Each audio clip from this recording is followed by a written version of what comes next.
நாங்கள்லாம் என்ன தெரியுமா செய்வோம்?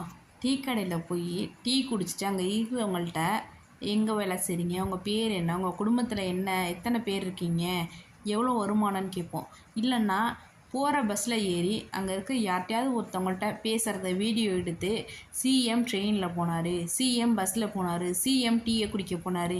ஏன் அந்த சிஎம் மெடிக்கல் காலேஜில் போய் கேன்சர் உள்ள பேஷண்ட் கிட்ட நல்லா இருக்கீங்களா, உங்களுக்கு எத்தனை வருஷமாக கேன்சர் இருக்குது, என்ன கேன்சர் இருக்குது, என்ன ட்ரீட்மெண்ட் எடுக்கிறீங்கன்னு கேட்க மாட்டேங்கிறாங்க. ஏன்னா கேட்டால் அவங்களோட லட்சணம் தெரிஞ்சிடும். ஒரு மெடிக்கலில் ஒரு மக்களுக்கு தேவையானது உணவு, உடை, இருப்பிடம். அதையும் தாண்டி ஒன்று தேவைன்னா அது மருத்துவ வசதி. அந்த மருத்துவ வசதி கரெக்டாக இருக்கா, இங்கே அங்கே போகிற எல்லாரும் நல்லபடியாக குணமாகி வராங்களா? அதே மெடிக்கல் ஹாஸ்பிட்டலில் எலும்பு முறிஞ்சு எத்தனை பேர் கிடக்குறாங்க, எத்தனை பேர் எத்தனை மாதமாக கிடக்குறாங்க. ஏன் அந்த இடத்துட்ட மருத்துவர்லாம் இல்லை?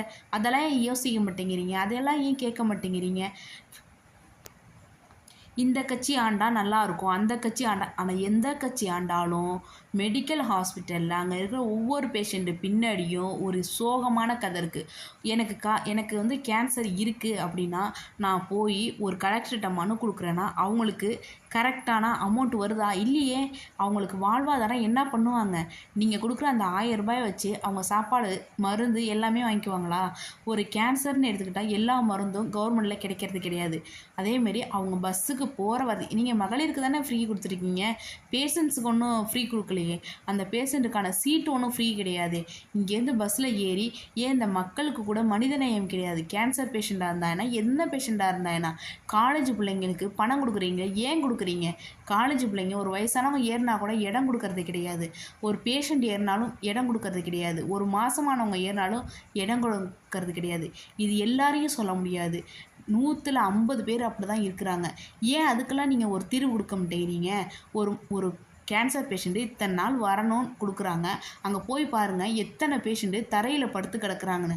அதெல்லாம் நீங்கள் அனுபவிச்சிருக்கீங்களா? நான் என் கண்ணார பார்த்துருக்கேன். எங்கள் அப்பாவுக்கு கேன்சர் வந்து ஒரு சேர் கூட இல்லை. அந்த சேர் உட்காந்தா கீழே விழுந்துடணும். அதனால் அத்தனை பேர் கீழே படுத்து கிடந்தாங்க. என் மனசு எவ்வளோ உறுத்துனுச்சு தெரியுமா? ஏன்னா நம்மளால் எதுவுமே செய்ய முடியலை. ஏன்னா நான் ஏழையாக பிறந்துட்டேங்கிற ஒரே காரணத்தில் கண்டிப்பாக நான் அடித்து சொல்கிறேன். நான் நல்ல நிலைமைக்கு வந்தேன்னா நான் என்ன செய்கிறேனோ இல்லையோ இந்த கவர்மெண்ட் ஹாஸ்பிட்டலில் ஒரு சேர் வாங்கி கொடுப்பேன். ஒவ்வொரு பேஷண்ட்டுக்கும் என்னால் முடிஞ்ச உதவியை செய்வேன். அங்கே போய் பாருங்கள், உருகாத மனசு கூட உருகும். ஒவ்வொருத்தவங்களுக்குள்ளேயும் 1000 வழிகள் இருக்குது. அந்த வழிகளை உங்களால் தீர்க்க முடியுமா? நான் அதை செய்கிறேன், ரோடு போடுறேன், வீடு கொடுக்குறேன், வேலை கொடுக்குறேன், சைக்கிள் கொடுக்குறேன், லேப்டாப் கொடுக்குறேன். என்ன கொடுக்குறீங்க? ஒரு நிம்மதி கொடுக்குறீங்களா? இங்கே எல்லாத்துக்கும் டேக்ஸ் வாங்குறீங்க.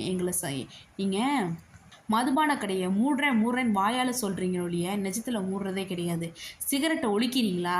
சிகரெட்டு ஏன் வருது சொல்லுங்கள்? சிகரெட்டு குடித்தா கேன்சர் வரும்னு தெரிஞ்சு அந்த ஓரமாக இதை குடிக்காதீங்க அப்படின்னு எழுதி போடுறீங்க.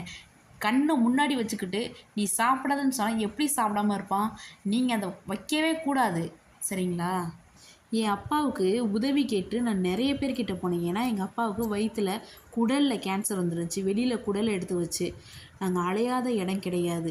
ஆனால் கடைசியில் எங்கள் அப்பா 2 வருஷம் கழித்து இறந்து போனாங்க. ஹீமோதெரப்பியும் பண்ணாங்க, ரேடியோ தெரப்பியும் பண்ணாங்க. ஆனால் எங்கள் அப்பா ஒவ்வொரு நாளும் இறந்தார். ஒரு வலிக்கு கூட பேராசிட்டமால் மாத்திரை வாங்குறதுக்கு அவ்வளோ நேரம் நின்றுருக்கேன். நீங்கள் நினைக்கலாம் ஏன் ப்ரைவேட்டில் வாங்கி போட்டுக்கலாமேன்னு சொல்லிட்டு. ப்ரைவேட்டில் போனால் மட்டும் எங்ககிட்ட பணம் இருந்தால் நாங்கள் ப்ரைவேட் போகாமல் ஏன் கவர்மெண்ட்டுக்கு போகிறோம்? கவர்மெண்ட் ஹாஸ்பிட்டல்லாம் இழுத்து மூட வேண்டியதானே. ஏன்னா நீங்கள் போய் ப்ரைவேட்லேயே காட்டிக்கோங்க, கவர்மெண்ட்டுக்கே வராதிங்க. கவர்மெண்ட் வந்து நாங்கள் இருக்கிறது தான் கொடுப்போம் அப்படின்னு சொல்லிடுங்க. ஒரு மாதமானவங்க ஒரு செக்கப்புக்கு போனால் கூட நிம்மதியாக திரும்பி வர்றது கிடையாது. அது மட்டுமா, ஃபேமிலி பிளானிங் பண்ண போனவங்களுக்கு எக்ஸ்பைரி ஆன ட்ரிப்ஸ் போட்டிருக்காங்க. நீங்கள் நினைக்கலாம் இதுக்கெல்லாம் சிஎம் தான் காரணமானு கேட்கலாம். சிஎம் தான் காரணம்னு நான் சொல்லலை. ஆனால் தகுதியே இல்லாதவங்கக்கிட்ட பணத்தை வாங்கிட்டு கவர்மெண்ட் வேலையை கொடுக்குறது யாருங்க? அந்த தகுதி இருக்குதா என்னன்னு பார்த்து தானே கொடுக்கணும். உங்கள்கிட்ட காசு இருந்தால் கொடுத்துட்டு வேலை வாங்கிட்டு போங்கன்னு சொல்கிறதுனால தானே இந்த அநியாயம் நடக்குது. எத்தனை பேர் நர்சிங் படிச்சுட்டு வேலைக்கே இல்லாமல் கிடக்குறாங்க தெரியுமா?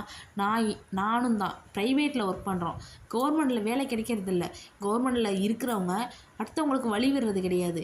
நீங்கள் வாங்குகிற சம்பளம் மட்டும் தான் கூட இருக்கும் இல்லையோ, இருக்கிற பேஷண்ட்டை ஒழுங்காக பார்த்துக்கிறீங்களா? இல்லவே இல்லை. இதில் என் காணொலியை பார்க்குறவங்களே நிறைய பேர் அஃபெக்ட் ஆனவங்க தான். கண்டிப்பாக உங்களோட குறைகளை நினச்சி பாருங்கள். யாருக்கு ஓட்டு போடணும்னு நினச்சி ஓட்டு போடுங்க. யார் வந்தால் எல்லாரோட லைஃப்பும் மாறும்னு பாருங்கள். இலவசமாக எதுவுமே வேணாம், ஆனால் நல்லபடியாக மருத்துவம் கிடைக்கணும். அந்த மருத்துவ வசதி இருந்தாலே இங்கே நிறைய பேர் சந்தோஷமாக வாழ்வாங்க. நன்றி.